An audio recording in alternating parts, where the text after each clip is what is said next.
What's up, guys? I'm back with another video, and today I'll be telling you every single artifact's ability, which is this thing right here. So anyway, I'm just gonna get straight into it. The Jack Scythe, its towers with this artifact equipped have a increased chance of 2% to activate the Reaper trait. This one's pretty self-explanatory. If you have a Reaper unit, you want to put this on it. Preferably the fast cooldown is the best, because he'll hit the most, giving that 2% the best value. So that's Jack Scythe. Next one is Demon Arms. When equipped on a Wigan Dory, he unlocks his Black Flash passive. General passive, gain a 20% chance to bypass shields and deal true damage. So I'll go to Dory's thing. Dory right here. Passive Black Flash requires Demon Arms. Dory's attack changes into a Black Flash upon landing. A critical hit when a Black Flash is landing. Dory gets a temporary buff of minus 50% cooldown and plus 5% crit chance for 10 seconds. So you definitely want to put it on. You definitely want this on a Dory. The general passive gain a 20% chance to bypass shields and deal true damage. You want that on any AoE unit that has a fast cooldown, because they'll bypass the shields in a pretty good area. So yeah. Next one is Dimensional Scythe. When equipped on King Crimson Requiem, decreases charge needed to trigger the secondary passive by 8. General passive ability cooldown minus 15. So the charge on the secondary passive on King Crimson, I'll just go show it. Secondary passive, when King Crimson Requiem has fully filled up his charge ball, he will trigger Reality Marble. For the next 5 attacks, he will have his damage increased by 2.5 and apply Hemorrhage and Blinded every attack. Definitely very good. One of the best units of the game by far. Like, he's in the top 3 maybe if you put this on him. So it's really good. Also, general passive ability cooldown minus 15. He has a huge ability cooldown, like 200 seconds, so this is insane on King Crimson. Also, you could put this on like a mirror or something, so you can use more abilities in that. Like, yeah, it's good.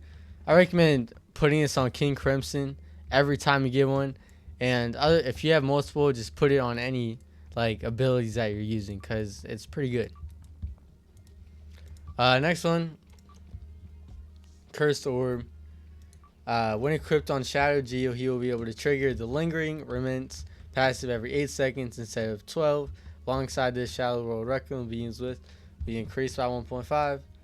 So I'll go over that first. Let me go to Shadow Geo. I'll use this one right here as an example. Okay, so Lingering Remnants. Shadow Geo time stop every enemy within his range for 1 second upon getting a critical hit. They can be triggered every 12 seconds. So it just stuns them for a second, which is pretty good. If it's every 8 seconds, it's really good, which is what happens here. Also, his buddy he summons has more range, I guess. And the general passive crit chance plus 5% is great. Crit chance is very, very good nowadays with this like new like crit damage type of thing. Crits are like everything now, especially with Gambler.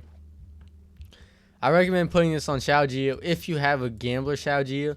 If you have a Reaper, you still want to do a Jack Scythe. But like if your Shadow Geo isn't Gambler, I highly recommend putting this on him. Or if it isn't Reaper. Because, yeah, he's just insane. You can put this on anything, too. Crit chance is really good. The one downside is a little less range, so as long as it doesn't like need range, if it's not like a full AoE unit, I recommend putting this on it. So, yeah, I recommend putting this on anything that uses crits to do a lot of damage. Any Gambler unit, you should put this on. So, yeah, it's great. Now we got the best one.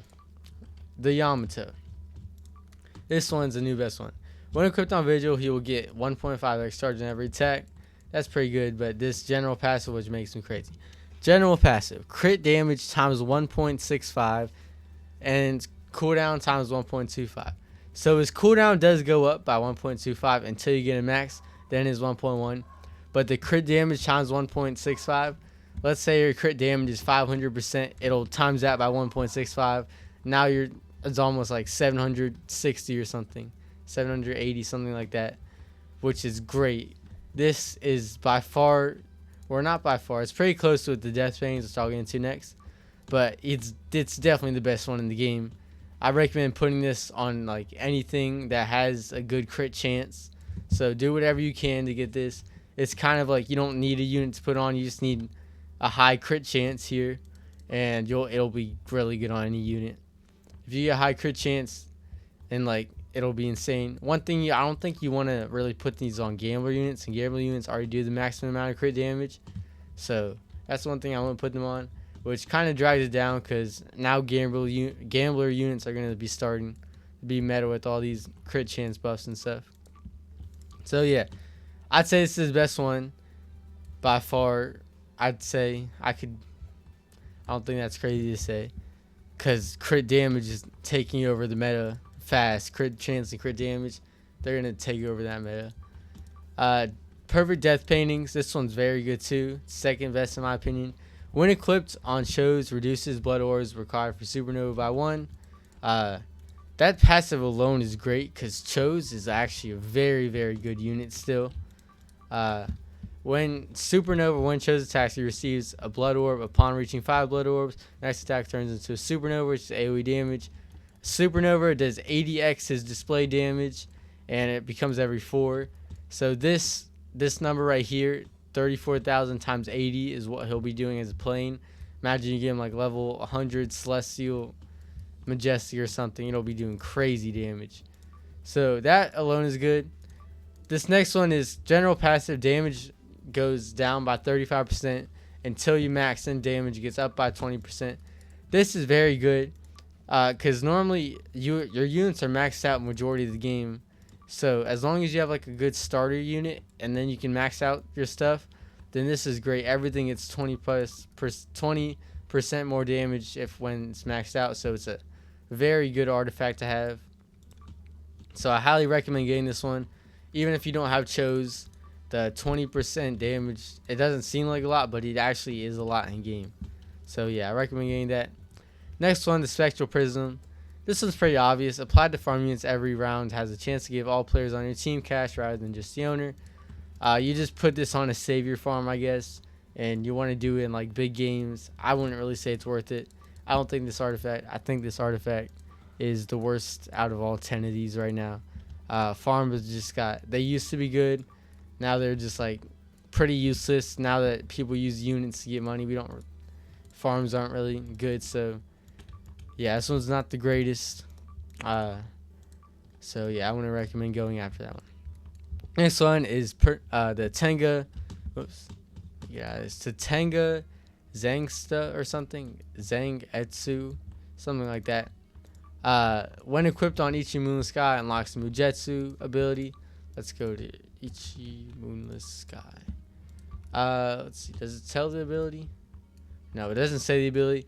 Basically, okay, here we go. Upon using this ability, Ichi Moonless Sky consumes 85% max base HP to enter his Mujetsu form and unleash the final Getsuga Tenshu to deal 10 billion damage. This cannot be changed by anything. After this, he loses all his upgrades and gets stunned for 10 seconds. So this is a boss killer. It's kind of at the end of the game thing. You lose 85% of your max base HP, and you do 10 billion damage everything. So it kind of like just ends the game, basically, on the last wave. So yeah, that's pretty good if you can get that ability. General passive damage minus 10% against normal enemies, but damage times 1.5 against bosses and elite enemies. So what you're gonna do is you're gonna want to put this artifact on your boss killer, because it's really good damage. Also, whenever you go after an elite enemy, which are now easy, they got rid of dungeon ones, you want to put this on it. 1.5 damage is a lot, but other than that, I don't recommend using this unless there's a boss or an elite, because that minus 10 damage is not very good, not very forgiving. Next one is the General's Saber. General passive, range plus 30% and cost minus 10%. This one has absolutely no downsides. This one is just pretty mid though. Its range, you're going to want to put this on any full AoE units that like cost a lot. It's like Broly. Broly costs a lot. You want to put it on him. Yeah, even Nokia range can be very helpful, so you can even do that. Pretty good one. It has no downsides. I mean, you can't really complain about it at all. Next one is Renji's chainsaw. This one is probably the second worst being Spectral Prism right now. But anyway, 15% chance to apply extra stack of bleeding per attack. If the unit already inflicts bleeding, status effect. 5% to. Okay, it's 15 if the let's see, if the unit does already give bleeding, it's 15% to apply an extra stack. And it says 5% chance to apply bleeding otherwise. So if they don't give bleeding, it's just 5%. Bleeding is kind of fallen off. It used to be really good. Now Incinerated took over the meta fast. So, Lacerated and Intoxicated aren't as good anymore. Incinerated took the meta really fast. So this used to be alright, but it's never really been great. And it's kind of fallen off with bleeding falling off as well. There's just so many better options here. I think like all these other ones are better except for Spectral Prism. So yeah, I don't really recommend getting this. It's also very hard to obtain. So yeah, I don't recommend that. In my opinion, the top three are the Yamato being number 1. Number 2 is Death Paintings. Number 3 is Cursed Orb. This one's pretty good. This one's just situational. Number 4 is probably, I want to say this one, because elite enemies are like how you get gems in now, and like bosses are the hardest thing to kill.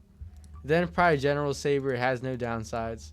Then probably the Scythe, because the ability cooldown is nice. This one. Then Demon Arms. It's only really good on Dory. The 20% to bypass shields aren't great. And then this, I guess, it just has to be Reaper. It's a fast cooldown Reaper. It's always the best, but most of the units don't really have fast cooldowns. There's only like Shadow Geo that's even like Shadow Geo and Dendy are like the only two that's even worth it really. So yeah, that's ranking. This one, Yamato. 2 is Death Paintings. 3 is Cursed Orbs. 4 is Tenga Zangetsu. 5th is General Saber. Then then the Dimensional Scythe, then the Jack Scythe, then the Demon Arms, then the Renji's Chainsaw, then the Spectral Prism. That's the order that I put them in. So yeah, that was all those. Good luck getting these artifacts if you're going to use them. Thank you guys for watching, and I'll see you guys in the next one.